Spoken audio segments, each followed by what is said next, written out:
Good morning. तो कल आपको बोला था ना कि दिल्ली जीतेगा, दिल्ली विन हो गया। क्यों बोला था? क्योंकि उसका बॉलिंग और बैटिंग दोनों स्टेबल है। और लखनऊ का क्या है, बैटिंग ही अच्छा है, बॉलिंग में उतना खास नहीं है क्या, इसलिए दिल्ली का बोला था। तो दिल्ली जीत गया। दूसरा क्या, वो बीच में विकेट गया, वरना ऐसे ही 17-18 ओवर में मैच ख़त्म हो जाता। ठीक है।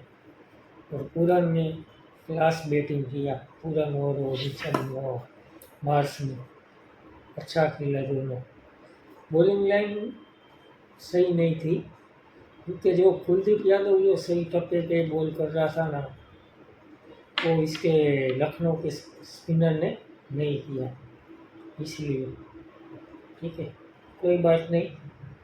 अभी आज का मैच है गुजरात और पंजाब का, इधर ही है, अहमदाबाद में है। देखते हैं कौन जीतता है। मेरे हिसाब से गुजरात है। ठीक है, क्योंकि गुजरात का हूँ तो गुजरात को सपोर्ट करते हैं, देखते हैं। चलो आज क्या होता है, मिलते हैं फिर कल अगले वीडियो में।